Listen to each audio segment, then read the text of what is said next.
Dengue میں ہمیں جیسے بتاتی رہتی ہیں کہ کچھ ینگسٹرز جو ہیں بالکل جیسے کہ 18-19 سال یا اسی ایج کے لڑکے لڑکیاں اس سے افیکٹ ہو رہے ہیں، اپنی جان سے ہاتھ دھو بیٹھے ہیں، تو اس سے میرے رونگٹے کھڑے ہوئے. تو میں چاہتی ہوں کہ آپ اس کی سیویرٹی یعنی کہ کس شدت تک یہ افیکٹ کر سکتا ہے، جان لیوا کیوں ہو جاتا ہے اور کس حد تک جان لیوا ہو جاتا ہے، کیا ہر مریض اس سے جان لیوا حد تک انفیکٹ ہو سکتا ہے، تھوڑا سا اس پہ روشنی ڈالیں کہ آخر اتنا ضروری ہی کیوں ہے کہ اس کے بارے میں بات کریں، جانیں اپنے گھر والوں کے لیے، اپنے جاننے والوں کے لیے کس قدر یہ شدت اختیار کر سکتا ہے. ڈاکٹر عائشہ، یہ اس سے بھی امپورٹنٹ کویشچن ہے، کیونکہ ہم جب بھی کسی بیماری کی بات کرتے ہیں تو ہمارا فوکس کیا ہے کہ ہم کیا بچا سکیں گے یا نہیں بچا سکیں گے.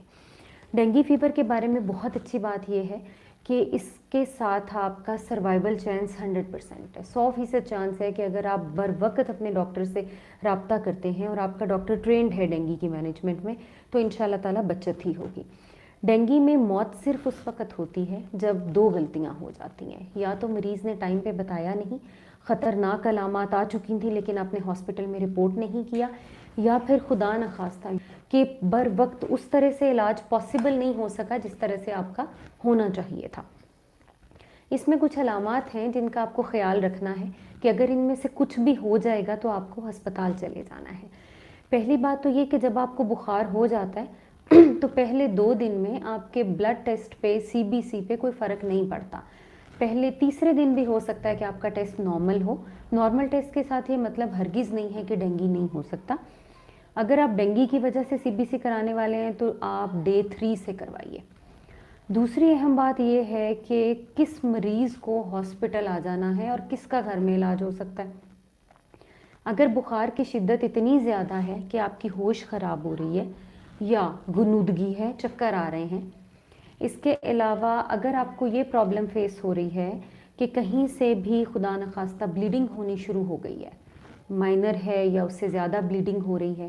اگر کوئی بھی مریض جس کو سسپیکٹڈ ہے کہ ڈینگی ہے اور وہ پریگننٹ ہیں، تو تمام پریگننٹ لیڈیز کو اسٹریٹ اوے ہاسپٹل آنا ہے. آپ نے اپنا ٹیسٹ کروایا اور اس میں جو پلیٹلیٹ کاؤنٹ تھا وہ 50,000 یا اس سے کم ہے، تب بھی ہاسپٹل جانا ہے. پھر جو خطرے کی علامات وہ یہ ہیں کہ اگر آپ پانی اچھا پی رہے ہیں لیکن پیشاب کی مقدار نارمل سے تھوڑی ہو گئی ہے،